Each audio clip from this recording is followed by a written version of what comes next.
Okay, so if you're a recruiter, LinkedIn probably feels like the Wild West right now. Every single day, you're getting thrown a ton of AI tools that you need to be using to improve your recruitment operations. Now, contrary to popular belief, you do not need more tools.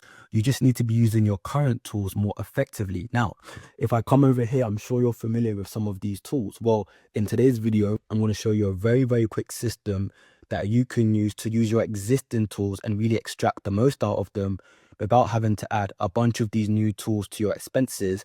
You can actually get results of what you already have. So let's get into it. Okay, so if you run operations at a recruiting firm, I have something to say that I think you'd be quite happy to hear. And I doubt you've actually heard this before, especially not in the past 2 years. You do not need more tools. You don't need more tools. The issue you're facing is probably your tool silos. And that's what's hurting your recruitment efficiency right now. And let me explain what I mean by that. So you can see I've got a few tools that you're probably familiar with. Looking at LinkedIn, Loxo, your candidate clients as well. Apollo, maybe for finding decision makers, and Zoom Info. In fact, not Zoom Info. Let's get rid of that. ICPs, much better example, as a tool for finding like phone numbers, emails of those decision makers. And they work really, really well. The issue is you probably aren't using them together in a system that makes it easy for your consultants to replicate what they're good at. And I'll show you what I mean by that.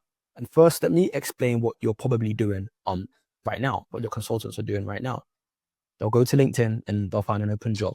Great opportunity. Seems like a good job that we would want to get in front of this company and try and help them place this talent. You might then take this company and put them into Apollo to try and find the potential decision makers at this organization. Might put in here chief revenue, and I might get the right person. From there, we might go over to Perplexity, and your consultants might say, we need something relevant to say. So you might say to Perplexity, tell me about this company. And it gives you a bunch of information that, may be relevant, may not be relevant. Then you want to go to a tool like ICPs to actually find the email of this decision maker. And then you want to add them to your CRM. So we're using Recruit CRM, Locks, or whatever it may be. But let's face it, most of your consultants, they have their own Venn spreadsheet that no one else can see, where they're adding their own information, and it just isn't systemized with the rest of your recruiters, making it harder for people down the line because everyone has their own Excel sheets. And you can't really blame them.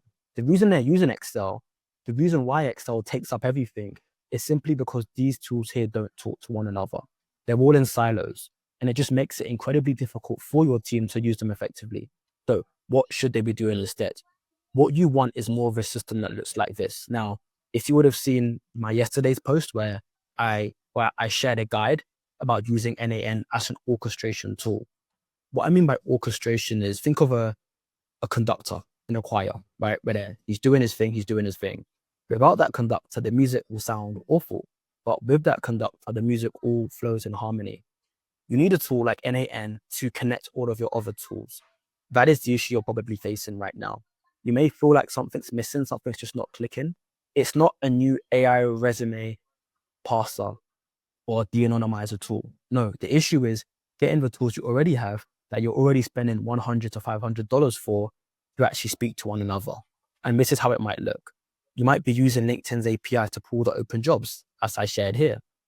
Then you might be using the Apollo API to pull decision-maker information at those jobs, as you can see here. Then, which I don't have here, you might be using ChatGPT or Perplexity or Claude to do some more research to actually find something interesting that you might bring up to that company when you reach out to them. Or maybe you might use that as a step to think, should I really reach out to them? You might read through this and say, maybe they're not a good fit. And then, go about it like so. Then you would use ICPs to actually get the phone numbers, emails, and then you'd add them into your Loxo CRM. But doing all of this in a systemized way, because right now, you're relying on your consultants to remember what steps they took. You're relying on your consultants to actually have to deal with the activation energy to go through tab by tab by tab. It's not systemized, and you can't blame them for not being efficient with doing it because they shouldn't be doing it. They should just be on the phone with candidates or clients. They shouldn't be jumping from tab 1 to tab 22. It doesn't make any sense. So what does that look like in practice when it comes to using a tool like NAN? Well, I'll show you a workflow right now. So here's a workflow which kind of explains what I shared with you before. But the difference here is it's all systemized. One of the days of your recruiters remembering, what did I say last time in that prompt? Or what decision maker should I look for? We have something systemized, which means it can be repeatable no matter what company you're trying to go after. So we're pulling the open jobs. We're analyzing that company to make sure they're not a competitor. We're analyzing the job description to make sure that this role really fits our expertise for hiring. We're then creating permutations of potential managers that could be a fit for that job, for this job description, which means that we have a better chance of finding the best hiring manager. Now, instead of your team on Sales Navigator trying to find a hiring manager, we use the ICP's API to try and find all of them and distill them into who could be the best person. We're using Perplexity to do deep research into the company, support any insights that we could use when we send an email to increase our reply rates. And you kind of get the gist before we add it back into your CRM. I'm not reinventing the wheel here, but just making the wheel spin faster and allowing your team to be more effective. So this was just a short video following up from yesterday where I shared a document. If you want that document, just check my post from yesterday, and you can see exactly more granularly because I've created a whole document about how you can use this to make your team more effective. Hope this helps. Any questions, just send me a DM below or comment below.